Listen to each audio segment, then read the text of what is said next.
Ben Lytle, welcome to the conversation today. Thank you, John. Happy to be here. Yeah, it is a pleasure to be with you. You're joining us from the Phoenix area. I'm south of Salt Lake City in Utah. And today we're going to be talking about futurists versus potentialists. I was really intrigued by this when we were first setting up this interview, and I was looking over some of the materials you sent me. You know, I know you see yourself as a bit of a futurist. I've thought of myself a bit that way as well. But I like this framing around potentialists. I'm really excited to unpack that with you. As we get started, I wanted to share Ben's bio with everybody.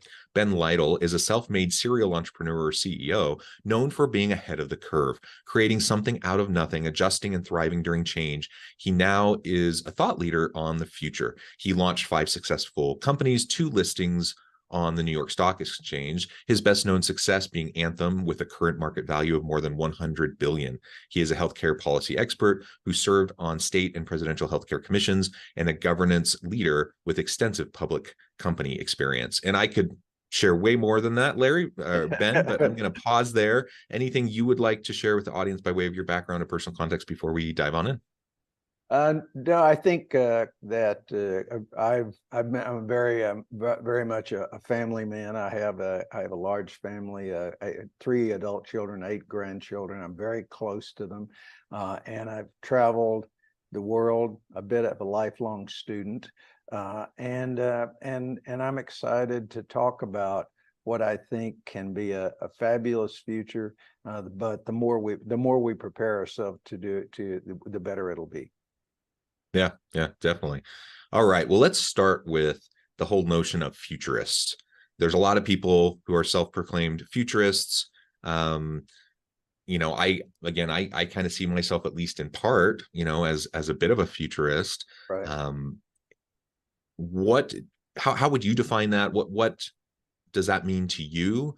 And then we can contrast that with this idea of potentialists. Yeah.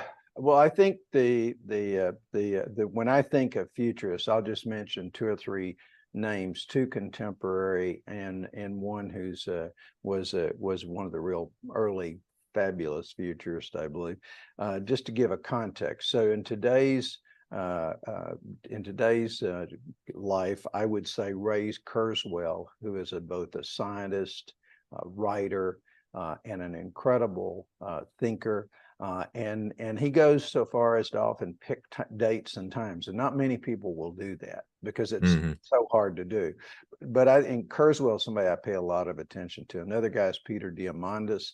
He's definitely got a big audience, and he pays a lot of attention to the future and tries to predict it and give a lot of advice around it.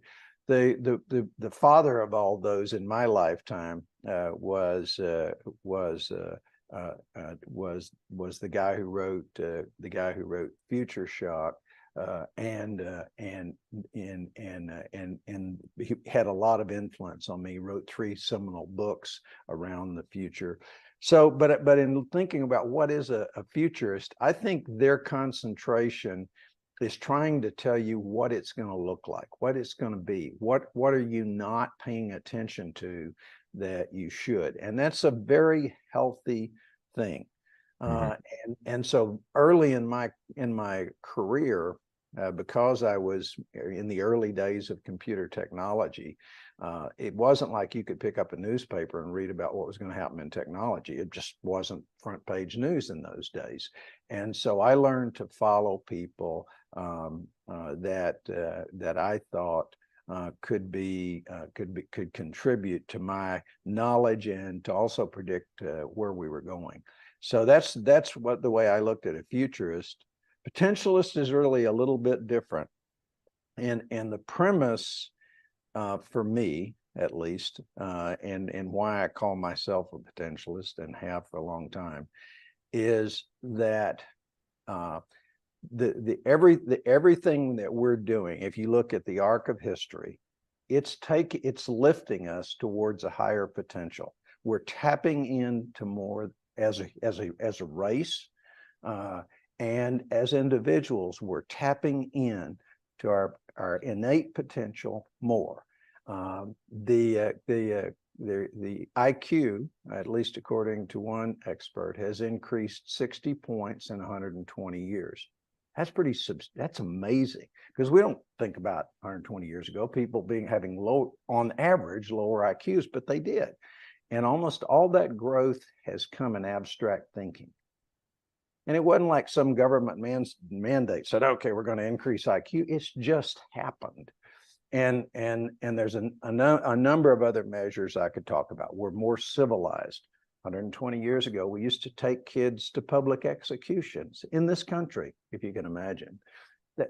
We wouldn't, first of all, we don't have public executions anymore, but also we sure as heck would never think about taking kids. That's how far we've come. And we forget that sometimes. So what I believe is that we are evolving to a higher level of tapping into more of our potential. And that's coming for a lot of reasons. Technology, we're going to integrate more tightly with automation, which is going to unleash a lot of potential we can't do today. We don't have or don't know how to use. It's going to come because of the population decline, and each of us is going to become more important. And the work we do is going to become more important, and how we spend our lives. So, and for me, I really, this came in a moment when I was 20 years old, and this says the power of education. A charismatic young professor said to me in our class of about 18, you don't have to be anything anybody else wants you to be. Mm-hmm. What you can be is already inside you to be discovered, and through outside experiences to be discovered. And you discovering and living your potential is the only real measure of success. And I've then tested that theory with so many people who were considered famous and massively successful that I had the opportunity to know. And pretty much that's what every one of them said. I would ask them, do you feel successful? And they would say, yeah, I've done my best. Essentially, they would say, paraphrased, I've done my best to be my best and left the world a little better than I found it. Yeah. That's it. Yeah. And collectively then, if we're all doing just a little bit better, collectively, that's how we advance communities, society, the human race as a whole, right? And make the world a better place. I love that. And really, this idea of futurist versus potentialist, it's not even an either or, right? These are kind of two separate things, right? Yeah. Right. And I love, as you were describing futurists, it's absolutely essential that we pay attention to trends and try to map out what things could look like moving forward. That doesn't mean we have a crystal ball. I can't, perfectly predict anything, but when you look over the arc of history and you look over recent trends in recent decades, you can see patterns and you can scenario plan. And we don't know when the big next disruption will happen, but we know a disruption will happen. And so you can start to scenario plan, and you can start to, kind of look around the corner a little bit to see what might be coming. Now, again, nobody can actually know what's going to happen, but we can have a fairly good sense of the potential possibilities of what can happen. So that's a really important thing. So in business and organizations, we talk about strategic planning, kind of the old school mentality around strategic planning, I think is a little passé. And now we need much more of an ongoing live strategic plan, something that allows us to be more agile, that allows us to look into the future a little bit more clearly. And it's been fun to see organizations make that adjustment over time, or at least a lot of organizations. I also really like how you described potentialist. I think that's certainly what I see my work as. I want to help develop the potential of people around me, myself and my family and people around me. And we all have so much potential. And that's it gets limited for a variety of reasons. Sometimes there's external constraints put upon us. Sometimes it's limiting beliefs that stick around in our heads from what society has told us or we've told ourselves. There's a lot of reasons why people kind of sell themselves short and why people don't fulfill their potential. But if we can, while looking into the future, trying to understand, for example, technology and how it's going to reshape the world of work, that can give us some clues about how we need to help develop the potential of those people on our teams, so that we're ready as an organization to meet the needs and demands of the future. But also individuals within our teams will be able to have the skill sets, the mentalities that will help them to be successful, even amidst disruption, amidst all of the turmoil and the upheaval and the messiness of the world that we're in. Yeah, and you've got a lot of audiences looking for practical application here. So I'm going to share with them at least my perspective. So I have this moment when I'm 20, and I actually changed my major and took up potential and what it is and how do you develop it as an avocation throughout my life. But and interviewed every famous, or not famous, some of them were famous, but every successful person I could find. What made them that way? And that's, so I started to build a body of work around this. But for everybody else, here's how it affected my work. I literally and by the way, I may have been somewhat born with this kind of outlook, and certainly my parents were very optimistic kind of folks and very supportive of you can do whatever you want to do. And but I started to look at my job as a manager was to discover, help the people I work with discover and bring to the surface and live out their own potential. And let me tell you, if you focus that way, and that's your 100% focus, or at least your starting point, your people will sense it and they'll become loyal as all heck to you, because they know you're trying to help them. Even when you have tough discussions with them about something in their performance, it's not about criticizing, it's trying to help you discover this is in your way. Second place was as an entrepreneur. I built my first company at 27. That wasn't even added in the 5, and I'm working on my 7th now. So I'll always be doing that kind of thing. But what I did with companies, I looked at an idea or I looked at a company and I said, what could it be? That became my number one focus, not I got to fix this. That became the reason you fix this, perhaps. But I started looking, and sometimes that resulted in audacious plans and proposal. When I will tell you, nobody when I first started thought that we could build 2 public companies in 10 years, 2 New York Stock Exchange companies in 10 years in 2 industries like we did with my management team and I. And we built Anthem, which became huge. We became Accordia, which became the 7th largest broker in the world. And we did that in parallel, the same team. And this was a team that never built a public company, knew nothing about brokerage. and so that's the thing, as a leader and a manager, you can make a huge difference. The other is pragmatic optimism. Nobody wants to hear fairy tales, but if you've got pragmatic optimism, to me, is my argument's better than yours.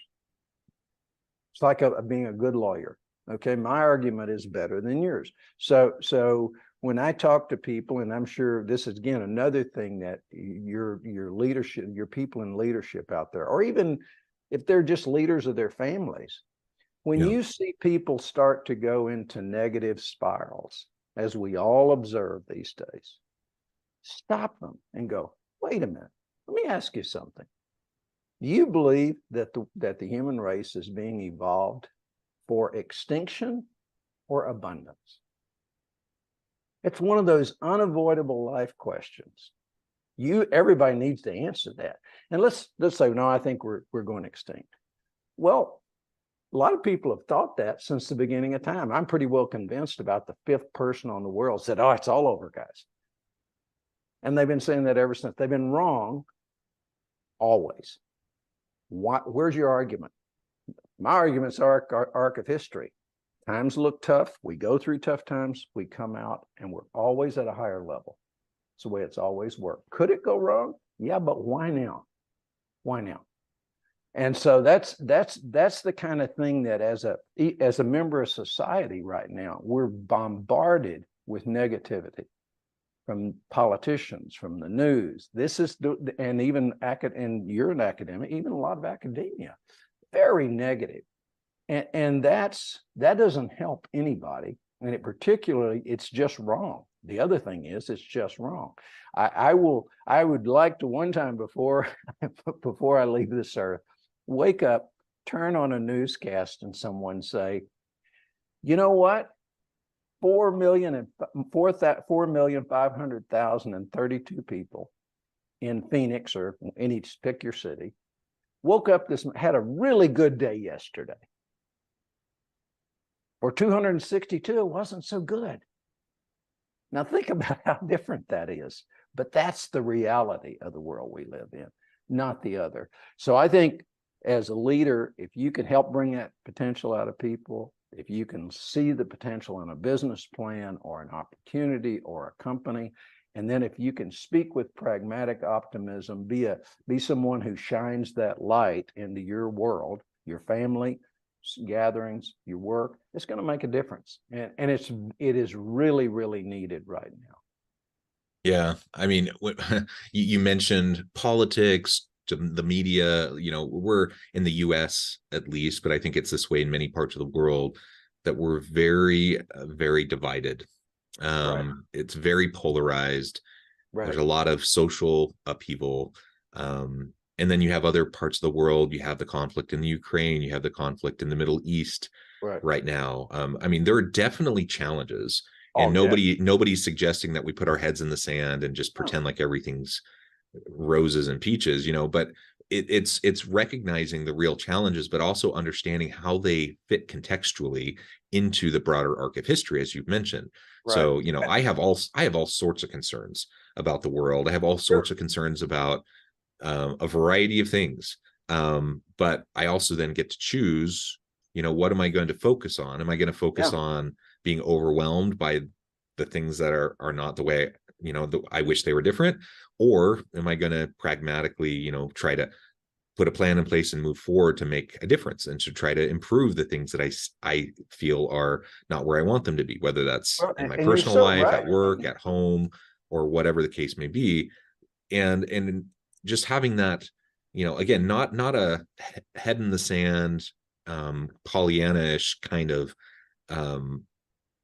unrealistic optimism, but just like an optimism founded in history, like founded in the fact that collectively we are better off today than we were a generation ago. Absolutely. Certainly 100 years ago, 200 years ago. And so are there things I'm worried about, concerned about? Absolutely. If we zoom in on just the workplace, are there things in organizations that are toxic? Are there leaders that are toxic? Are there unhealthy organizations? Are there organizations that exploit their people and exploit the environment and their consumers? Sure, there are. But collectively, like, I think I'm glad I live today and not 50 years ago. I'm glad I work in the organizations of today and not the organizations of 50 plus years ago, because collectively it's just way better. For people. You're right. And Jonathan, you bring a point that's critical, and I'm going to make a link here between the potentialist mindset and working towards your potential, and something that is absolutely crucial, and I think will become the focus of education and will become the focus of the way we look at people in the future, and that's wisdom. So if you look at one of the things that defines wisdom is the ability to keep things into perspective, to take a broader perspective rather than something narrow. And exactly as you said, we have gone through periods of division and coming back together throughout history. And each time that division, that polarization, led to something better. Take an example. In the 17th century religious wars, People in Europe were suddenly friends, neighbors who had spent their entire lives around each other, were attacking each other and physically, and there was a lot of bloodshed, and it got into politics and in battles between kings. It was a horrible period of time, but it led to the Enlightenment, and the Enlightenment rejecting being controlled by that defining our lives. And if you look at if you went back to the bubonic plague, shortage of people for the first time in history, but people's lives improved as a result. The workers, the people there, everyday people had greater demands. They refused to be serfs anymore. And it led to the Renaissance. It was a contributor to the Renaissance. So these are archetypes of history that have occurred over and over and over again. So a wise person interjects that and says, yeah, we're polarized, but it's taking us someplace. And it may get worse before it gets better, but ultimately it is how something gets birthed in civilizations. And it's going on throughout the world. So it pretty well tells us this is not a US issue or an EU issue or a China issue. This is the world going through a period of time. And there's an answer for that. Now, we don't have time to talk about it today, but it's laid in Dr. Alvin Toffler, who wrote Future Shock and 2 other great books. He said, when we accelerate change faster than people can comprehend it, and more importantly, faster than institutions can adapt, we're going to have this kind of disruption. And he predicted, he called that 50 years ago, and it's absolutely right. But for each of us, here's what we can do. We can work towards our potential. And what is our potential? Our potential is the ability to look beyond our instincts and our emotions and our fears and our biases, particularly in the moment of decisions, because they will cause you to make unwise decisions, and work towards and that's something we can each do. When we're confronted with an issue, we can pause, think a little broader, don't respond immediately, and then try to give a response that speaks to people of wisdom and that something is going to be better. Yeah, very well said. And if we apply this now, I mean, we've been talking in general terms about societies as a whole, which I think is an important perspective. We've talked a little bit about how this applies into organizations and the teams, but let's zoom in and focus in on that for just a few minutes. Sure. You know, if I'm a leader, you know, I could be middle management all the way on up to executive level. It doesn't really matter. We choose a unit, and I'm a leader, and I have people that report to me. I have a team of people. I like how you described earlier that, you know, you saw your role as a leader, like your number one job was to develop the people around you and to help them fulfill their potential. I agree with that. I think that's the number one thing leaders should be doing. It's not the number one thing that most leaders are doing. You know, most leaders get caught up in the just day-to-day grind. They're putting out fires. Maybe their ego is in the way. Like, there's a whole bunch of reasons why leaders don't focus on developing the potential of the people around them. But I agree, like that should be our number one thing.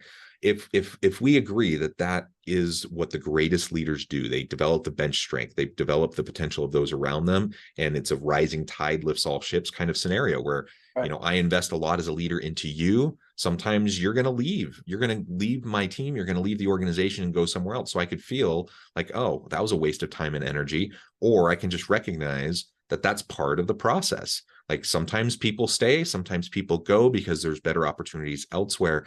But I recognize the necessity of investing into and pouring into my people so that they feel valued, so that they feel like they have an opportunity to grow and develop into their potential. And more often than not, when you develop people that way, they're going to be happier, they're going to be more engaged, they're going to be more productive, more innovative, and you will have some people leave, but you'll have more people who are loyal to you and committed and are going to really put their whole heart into the work that they do. Well, and here's the thing, an easy walking around way to think about it. Think about the great leaders throughout history. I happen to be a Churchill fan, but you could add in battle George Patton. You could add George Washington, John Kennedy. They called us to our better selves. Always. Now think about that as not only a leadership tool and not in big terms, but in very precise terms.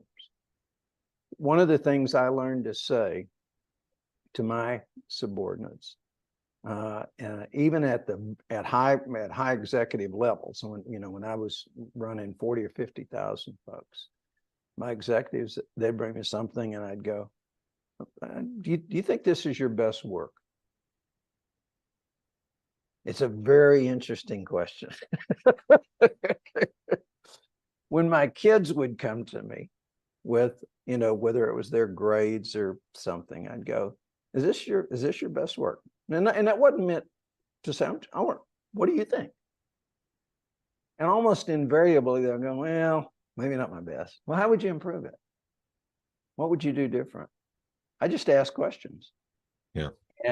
And they always produced something more serious, something better. It was very rare, but sometimes they would say, no, I believe this is my best work.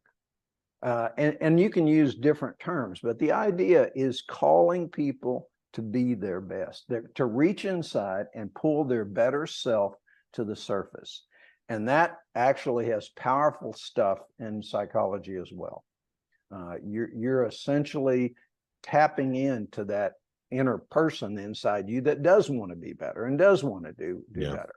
And so it's a really powerful and pragmatic way to lead and coach that I find. And so, my books and my speeches around my book are trying to call us to our better self, because it's coming in magnitudes and it's going to get easier because we're going to have the power of automation to help us get there.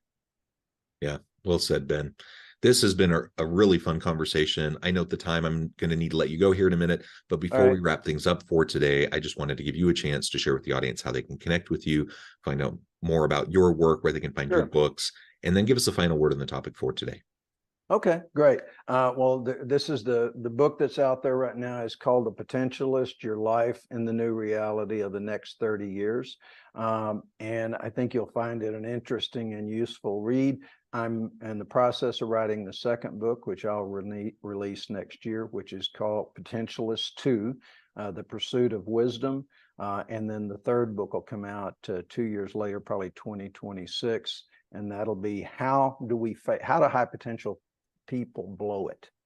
How does that happen? And that's called Predator and Prey. And so that's the 3 books. You can find me at potentialistfuture.com. That's my website.